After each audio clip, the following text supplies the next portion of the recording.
بسم اللہ الرحمن الرحیم الحمدللہ رب العالمین والصلاة والسلام علی رسول النبی الکریم وعلی آلہ الطیبین الصحبہ الطاہرین وبارک وسلم۔ ہمارا اگلا موضوع حصار مکہ، کہ جب مکہ کا حصار کیا گیا، جب یہ مردود یعنی مسلم بن عقبہ یعنی مجرم بن عقبہ یا مسرف بن عقبہ، جب اب مردود اپنی غلیظ حرکتیں کر کے مدینہ سے نکلا، مدینہ کی حرمت کو پامال کر کے، مدینہ کی عزت کو پامال کر کے جب یہ مدینہ سے نکلا تو راستے میں اس کی موت ہو گئی، اور یہ اس حدیث کا مصداق بن گیا جس کے بارے میں حضور صلی اللہ علیہ وسلم نے فرمایا تھا، جس نے مدینہ پر اپنا داؤ چلایا اللہ اس کو ایسے گھول دیتا ہے جیسے نمک کو پانی میں گھول دیتے، جیسے نمک پانی میں گھل جاتا ہے اللہ اس کو ایسے گھول دیتے۔ یہ مردود اس حدیث کا مصداق بنا، اور تاریخ نے دیکھا کہ مدینہ کی حرمت کو پامال کرنے والے کا انجام کیا ہے۔ اس مردود کی موت کے بعد اس کی وصیت کے مطابق اس لشکر کا جو مدینہ کی حرمت پامال کر کے حضرت عبداللہ بن زبیر کی تلاش میں مکہ کی جانب بڑھا، تو کیونکہ یہ راستے میں مر گیا تو اس کی وصیت کے مطابق حسین بن نمیر اس لشکر کا سالار بن گیا۔ اس حسین بن نمیر یہ بھی اسی طرح کا مردود اور انتہائی عذاب الہی کا مستحق شخص، یہ جب لشکر کو لے کر مکہ آیا تو اس نے مکہ کا حصار کیا،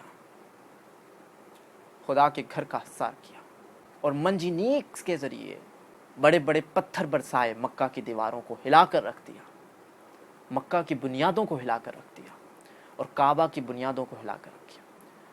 کعبہ کے اندر اس نے آگ لگائی،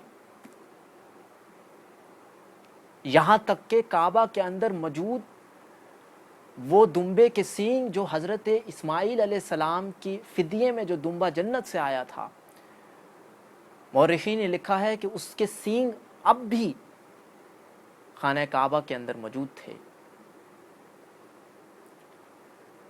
اور وہ چلے آ رہے تھے، لیکن جب انہوں نے آگ لگائی تو وہ جل کر راکھ ہو گئے۔ یعنی آگ کی شدت کتنی تھی کہ وہ جل کر راکھ تر ہو گئے، وہ سینگ جل کر راکھ ہو گئے۔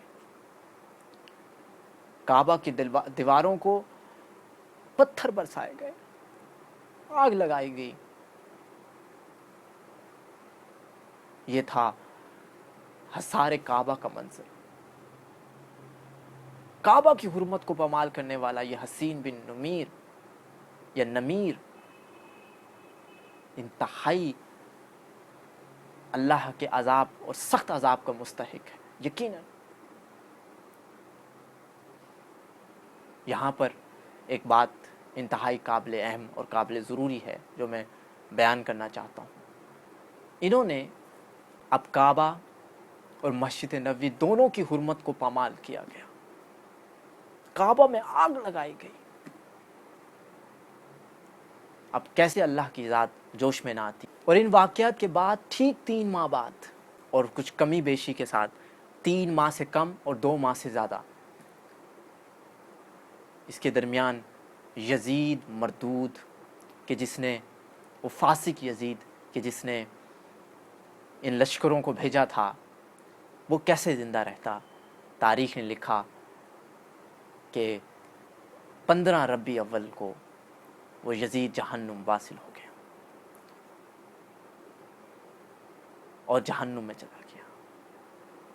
وہ یزید کہ جس نے اتنی بڑی گستاخیاں کی، بے ادبیاں کی، حرمت کو پامال کروایا، وہ کیسے بچ پاتا؟ اور وہ جہنم واصل ہو گیا۔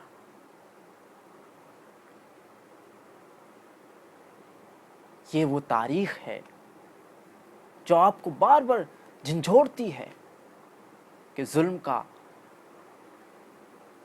وقت طویل نہیں ہوتا، بہت مختصر ہوتا ہے۔ یزید کی عمر کوئی بہت زیادہ نہیں تھی، 33 سال عمر تھی اس کی، غالباً 33 سال کے لگ بھگ اس کی عمر تھی، اور وہ اس عمر کے درمیان مر گیا۔ یہ ہے زندگی، حق ہمیشہ آتا ہے، باطل کی عمر، ظالم کی عمر طویل نہیں ہوتی۔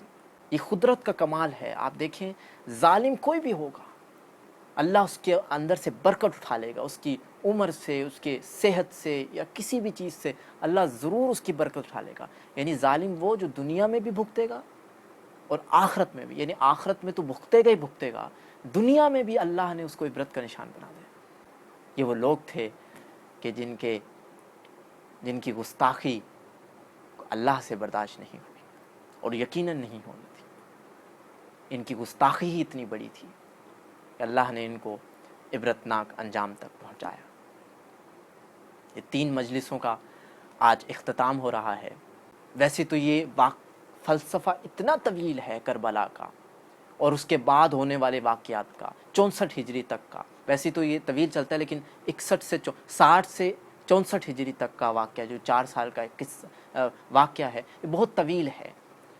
جو فلسفہ ہے بہت طویل ہے، جو واقعات ہوئے بہت طویل ہیں۔ اگر میں طوالت کے ساتھ بیان کرتا تو یقیناً یہ بہت 3-4 گھنٹے کی مجلس ہے، لیکن میں نے بہت ہی مختصر انداز میں آپ کو یہ واقعات بیان کیے 3 مجلسوں میں۔ پہلی مجلس ہمارے آپ بخوبی جانتے ہیں کہ واقعہ کربلا یا فلسفہ کربلا، یہ ہماری پہلی مجلس کا عنوان تھا۔